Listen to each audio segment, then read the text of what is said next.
جبل رأيته خاشعا متصدعا من خشية الله আমি আল্লাহ রব্বুল আলামিন আমি যদি এই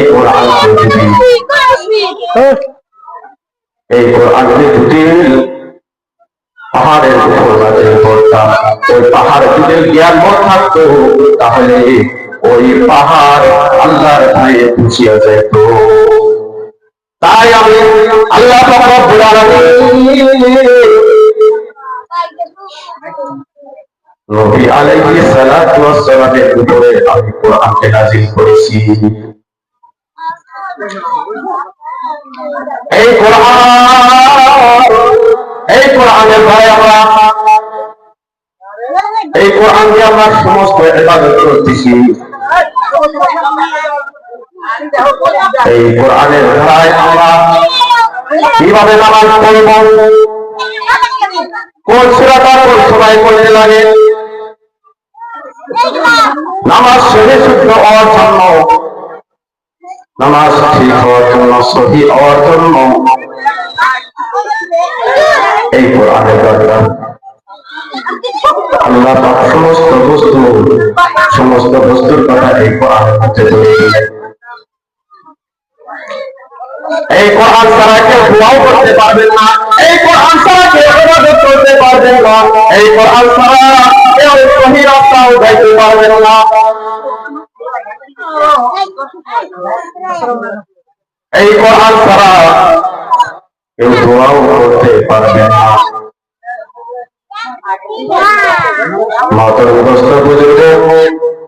আমরা যতই ইঞ্জিনিয়ার হই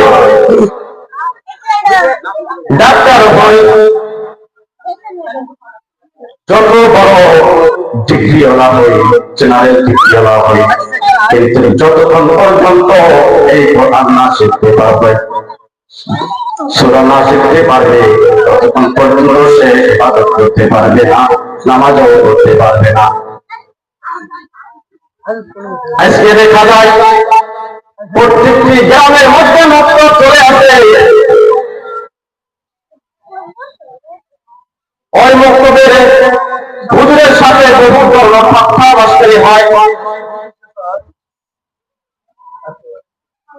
অল্প কিছু করে চাউল দিয়া বহুত ধরনের ঠাট্টা মাস্তানি করে অথচ যার দেওয়ার দরকার যতটুকু দেওয়ার দরকার আমরা দিতে পারি না মহতরম দোস্ত বুঝবো আমরা ছেলে সন্তানদের সহি রাস্তায় দিতে পারতেছি না ওই ছেলে সন্তানের যখন জাহান্নামের হুকুম হয়ে যাবে তখন ওই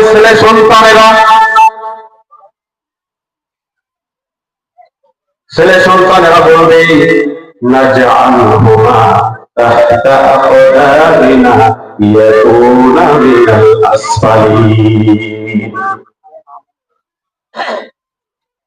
ওই ছেলে সন্তানেরা বলবে আমি জাহান্নামে যাব ওই সমস্ত মা বাবাকে ডাকো যে মা বাবার কারণে আজকে আমাদের জাহান্নামের বদল হয়েছে আজকে যদি ওই মা বাবা যদি সহি রাস্তায় চলাইতো ওই মা বাবা যদি সালাম কালাম করার হুকুম দিত মসজিদে যাওয়ার হুকুম দিত নেকির কাজ করার হুকুম দিত ভালো কথা করার হুকুম দিত তাহলে আজকে আমাদের জাহান্নামে যাওয়া লাগতো না ওই সমস্ত মা বাবাকে ডাকো আমি জাহান্নামে যাব ঠিকই যাব কিন্তু ওই সমস্ত মা বাবাকে আমি পাড়াইয়া পিছিয়ে আমি জাহান্নামে যাব নাউজুবিল্লাহ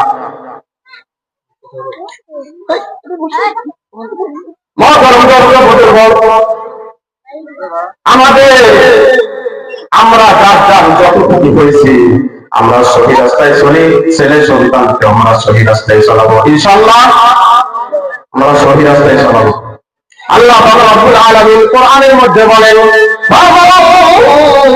তাবিআ হুদায়া ফালা খাউফুন আলাইহিম ওয়ালা হুম ইয়াহজানুন আল্লাহ রব্বুল আলামিন কোরআনের মধ্যে বলেছেন, আমার এই কোরআনের আইন যারা মেনে চলবে, আমার এই কোরআনের শাসন যারা মানে চলবে, তাদের কোনো ভয় থাকবে না, তাদের কোনো চিন্তাও থাকবে না। সুবহানাল্লাহ। অর্থাৎ কোরআনের মধ্যে বলেছে তোমরা রোজা রাখো। এখন তো রোজা আসছে, এখন কেউ আমরা বিদেশে চলে যাবো, বাইরে থাকলে তো রোজা রাখতে হবে। বহুত ধরনের বাহানা আসবে, বহুত ধরনের প্রশ্ন বুঝুর্গ। আল্লাহর কাছে কোনো বাহানা চলবে না, আল্লাহর কাছে হিসাব দিতে হবে। তুমি দুনিয়ার মধ্যে চলেছো, 30 বছর 40 বছর তুমি খাটাইছো, তুমি দুনিয়ার মধ্যে কি করেছো, তোমার জোয়ান অবস্থায় তুমি কোন কাজে খাটাইছো? তোমাকে দুনিয়ার মধ্যে বহু টাকা পয়সা দিয়েছিলাম, তো দুনিয়ার মধ্যে টাকা পয়সা গুলা খুব কাজে খাটাইছো। তোমার হয়ে গেছে, তোমার অধীন হয়ে গেছে 100 টাকা। তুমি যদি 50 টাকা আল্লাহ পাক রব্বুল আলামিনের রাস্তায় দান করো, তাহলে তুমি ওই 50 টাকা আরো তুমি ধরা খাইয়া যাবা, আল্লাহর কাছে তুমি ধরা পড়ে যাবা।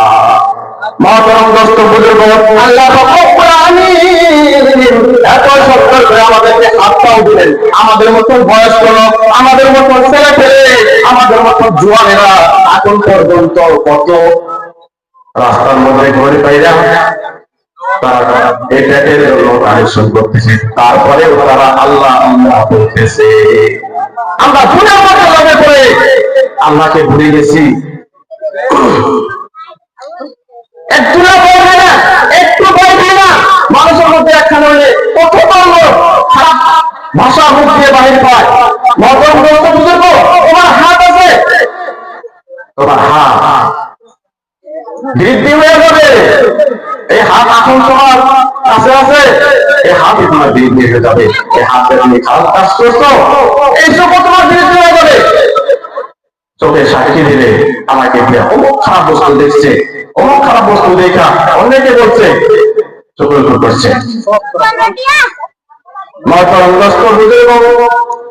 আল্লাহ আমাদেরকে এত সুন্দর করে বানানোর পর আমরা দুনিয়ার মধ্যে কল্যাণের টাইমটা কাটাইতেছি। আল্লাহ রব্বুল আলামিন কোরআনের মধ্যে বলেন, আল্লাযী খালাকাল মাউতা ওয়াল হায়াতা লিয়াবলুয়াকুম আইয়ুকুম আহসানু আমালা। তোমাদেরকে